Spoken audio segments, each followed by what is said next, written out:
Hello tout le monde. Ok, j'ai une angine, mais ça va le faire.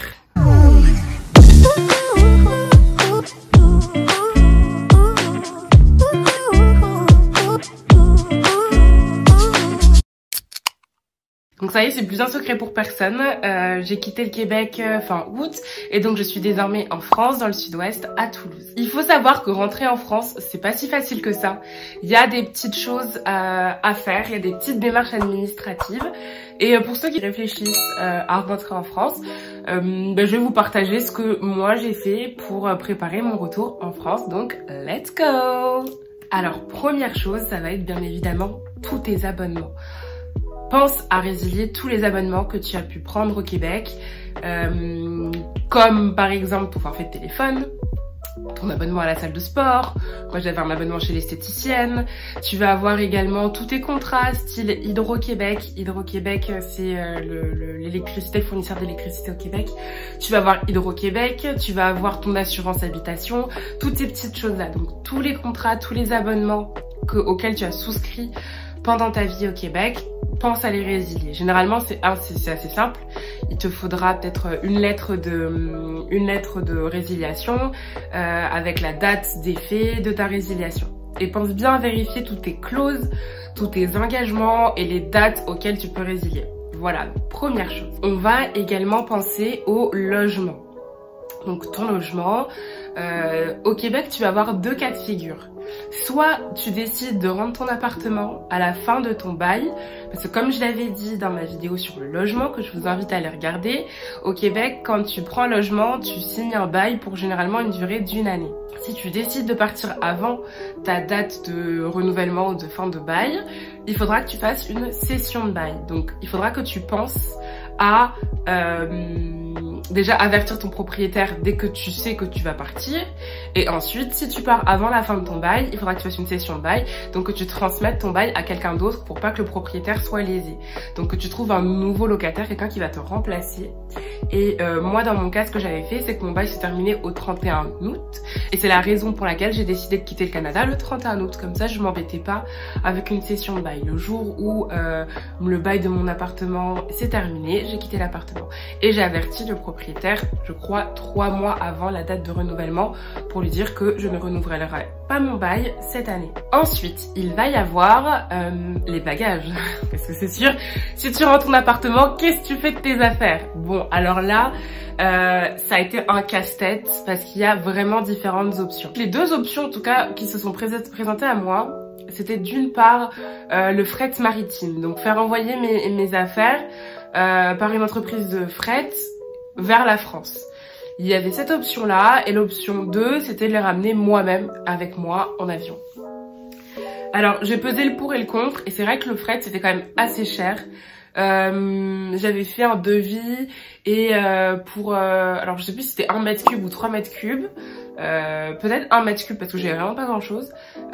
Pour 1 mètre cube, on me demandait 700-800 $.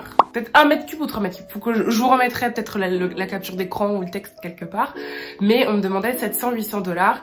Et pour la valeur des affaires que je comptais ramener en France, parce que je ramenais pas de meubles, je ramenais rien. En fait, je ramenais littéralement mes vêtements. Et je me suis dit, Mylène, est-ce que tes vêtements valent 700 balles? Et je me suis dit clairement non. Ou à ce prix-là, autant en racheter en fait en rentrant en France.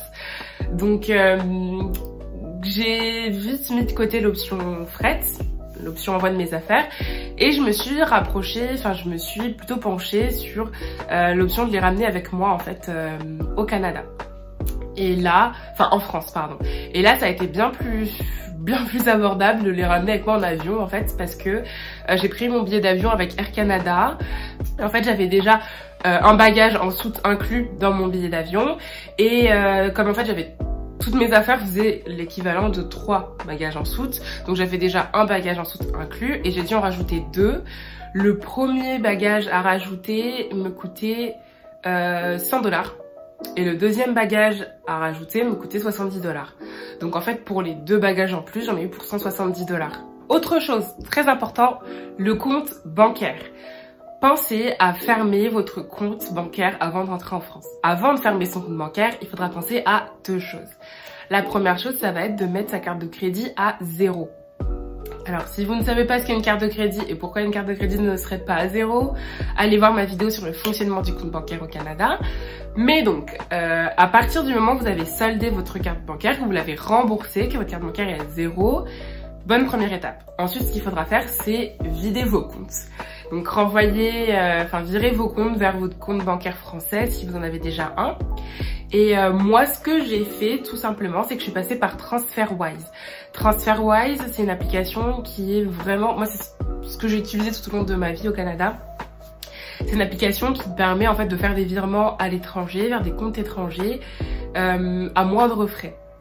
Comment ça fonctionne? C'est qu'en gros, moi, de mon compte canadien, je mets le montant que je veux que TransferWise prenne sur mon compte, et eux prennent le compte et vont me faire le virement vers mon compte français. Et du coup, quand ils vont me faire le virement vers mon compte français, eux vont le faire d'un compte européen. Ce qui fait que moi, à réception sur mon compte français, j'aurai pas de frais. Les seuls frais que tu vas payer, c'est les frais, c'est la commission que va faire TransferWise quand ils vont te prélever sur ton compte. Mais le montant, généralement, ça reste très intéressant comparativement aux frais que tu pourrais payer à ta banque en faisant un virement de dollars canadiens vers un compte bancaire français. Une fois que vos comptes sont vidés, que vous n'avez plus de dettes sur votre compte canadien, vous pouvez fermer votre compte canadien. Par contre, il y a une petite chose à laquelle il faut penser, c'est les impôts. Les impôts, je vais en parler juste après, mais comme vous savez, au Québec, souvent, comme les impôts sont prélevés à la source, à la fin de l'année, quand tu déclares tes impôts, tu vas avoir droit à un retour d'impôt. Les impôts vont te rembourser ce qu'ils te doivent, le trop perçu d'impôts que tu as payé tout au long de l'année. Quand les impôts te remboursent, ils te font un dépôt direct sur ton compte canadien. Ça, il faut l'avoir en tête.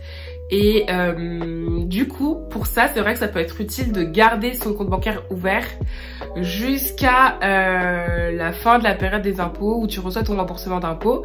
Parce que sans ça, si t'as pas de compte bancaire ouvert au Canada, ils vont te rembourser par chèque. Mais bon, après, c'est un risque à prendre. On sait jamais avec les adresses. Est-ce que le chèque va être posté à la bonne adresse? En combien de temps tu vas le recevoir? Bref, à toi de peser le pour et le contre. Est-ce que tu préfères garder ton compte canadien ouvert jusqu'à la fin de toute cette période d'impôts, d'avoir ton remboursement d'impôts et ensuite le fermer? Ou est-ce que tu préfères fermer ton compte directement et ensuite te débrouiller avec les impôts pour qu'ils te remboursent en chèque vers la France? Alors, forcément, on va parler des impôts maintenant. Alors, les impôts... en fait, les impôts, c'est assez simple. Je vais illustrer avec mon cas, comme ça ce sera plus simple.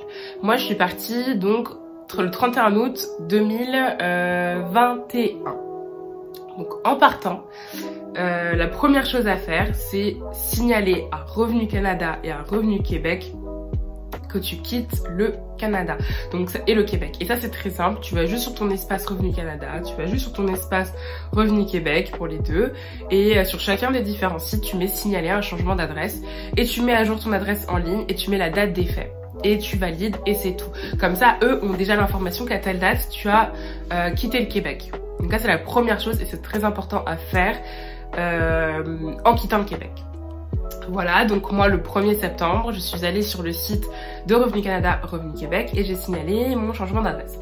Ensuite, deuxième chose à faire, tu dois récupérer auprès de ton employeur à la fin de l'année, fin 2021, j'étais déjà en France, et j'ai récupéré auprès de mon employeur mon relevé T4 et le relevé 1. Je sais plus c'est quoi le nom exactement des deux relevés. Je vais les mettre quelque part là. Ces relevés vont dire combien tu as gagné, combien tu as déjà payé d'impôts avec le prélèvement à la source, etc. Donc tu dois récupérer ces deux relevés là et tu dois ensuite faire ta déclaration d'impôts à partir de février, je crois. Donc moi, en février 2022, donc là il y a quelques semaines, quelques mois, j'ai fait ma déclaration d'impôts. Je l'ai faite avec un comptable parce que c'est plus simple au Québec et je lui ai envoyé mes informations, mes relevés T4 et l'autre là. Et voilà, et mon comptable au Québec, c'est lui qui a fait les démarches pour moi. Il a rempli ma déclaration d'impôt, il l'a posté aux impôts, enfin à Revenu Québec et Revenu Canada.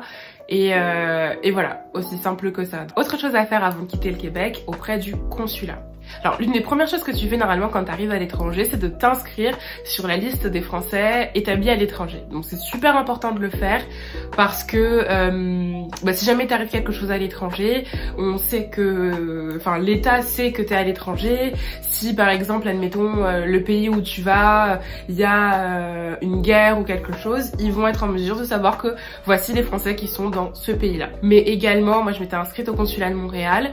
Ça me permettait de faire toutes mes démarches de manière simplifiée au consulat de Montréal parce que j'étais inscrite auprès du consulat de Montréal. Donc quand j'ai dû renouveler mon passeport ou pour faire des certifiés conformes des documents ou plein de petites démarches administratives, ça te facilite les choses et généralement c'est soit moins cher ou soit gratuit comparativement à un Français qui n'est pas inscrit sur les listes. Et c'est très important également pour voter, parce que tu t'inscris sur les listes électorales des Français à l'étranger. Et moi, j'étais inscrite sur la liste du consulat de Montréal. Donc, si jamais, là, il y avait eu les élections et que tu t'es inscrite sur la liste au consulat de Montréal, j'aurais pu voter à Montréal. Donc, très important de s'inscrire en arrivant. Mais, donc maintenant, une fois que tu pars, il faut écrire au consulat. Ce que j'ai fait, c'est que j'ai écrit au consulat de Montréal pour demander un certificat de changement de résidence. Et donc, dans le mail, en fait, j'ai tout simplement envoyé un mail au consulat de Montréal où j'ai dit bonjour, je m'appelle Mylène, voici où est-ce que j'habite. Je déménage à partir de telle date en France, à telle adresse. Merci de bien vouloir m'envoyer un certificat de changement de résidence. Et là, il t'envoie un document en disant on certifie que Mylène, blablabla, change de résidence et va s'établir à telle adresse là en France. Et comme ça, eux, ils savent que ça y est, tu quittes le Canada, tu quittes l'étranger, tu reviens en France à partir de telle date. Et ça va te simplifier les démarches. Et là, par exemple, en temps de Covid, où il y avait besoin un peu de justifier ses déplacements, ça, c'est un document où quand tu arrives à l'aéroport, on dit « Ok, qu'est-ce que tu vas faire en France? Pourquoi tu prends l'avion en temps de Covid ?» Tu montes ton certificat de résidence. Et voilà, c'est super important de le faire. On peut toujours te demander pourquoi tu pars en France, un justificatif. Si tu as besoin d'un justificatif, tu donnes ce document et c'est réglé. Autre chose à faire, et qui est peut-être la chose la plus longue à faire, ça va être la sécurité sociale. Alors normalement, à partir du moment où tu es établi au Québec, tu bénéficies de la RAMQ, qui est l'équivalent de la sécurité sociale qu'on a en France au Québec. Donc je crois que c'est le régime d'assurance maladie du Québec, la RAMQ. Donc normalement tu as la RAMQ et il faut savoir que la RAMQ a des ententes avec la Sécu française. Donc quand tu prévois de rentrer en France, il y a des démarches que tu dois réaliser auprès de la RAMQ. Donc première chose, tu dois récupérer le formulaire, tu dois récupérer un formulaire dont je mettrai le numéro ici. Donc tu dois récupérer ce formulaire auprès de la RAMQ. Pour le récupérer, tu peux le récupérer soit en personne en te déplaçant à la RAMQ, soit en faisant une demande et tu l'envoies par courrier. Alors je te recommande d'aller le récupérer toi-même parce que par courrier ça peut être très long pour le recevoir, ça peut être très long. Donc il faut que tu récupères ce formulaire auprès de la RAMQ, tu le remplis, tu le renvoies à la RAMQ et ensuite avec ce formulaire, la RAMQ va te renvoyer un autre formulaire qui est le formulaire dont je mettrai le nom ici. Et ce formulaire est à présenter à la Sécurité sociale française. Comme ça, la Sécurité sociale française, à réception de ce document, va pouvoir te rouvrir tes droits de Sécurité sociale française. Par contre, il y a une chose à avoir en tête, c'est qu'il y a un délai de carence de 3 mois quand tu rouvres tes droits à la Sécu. Donc garde bien ça en tête et fais tes démarches au plus vite pour que ces 3 mois de carence se fassent le plus rapidement possible. Et voilà, c'était tout pour cette petite vidéo. Donc voilà, vous l'avez vu, rien de bien compliqué, rien de bien méchant. C'est juste aussi des petits trucs à penser et à avoir en tête. Surtout par exemple la Sécu, c'est pas forcément des choses qu'on sait. On peut penser qu'on peut rentrer directement en France et avoir droit à la Sécu, alors que non, il y a quand même des petits trucs à régler, même si on est français de base. Donc voilà, j'espère que ça vous sera utile. Comme toujours, laissez-moi un petit commentaire, un like, on s'abonne. Quant à moi, c'est le moment de vous dire gros bisous et à bientôt pour une nouvelle vidéo. Salut!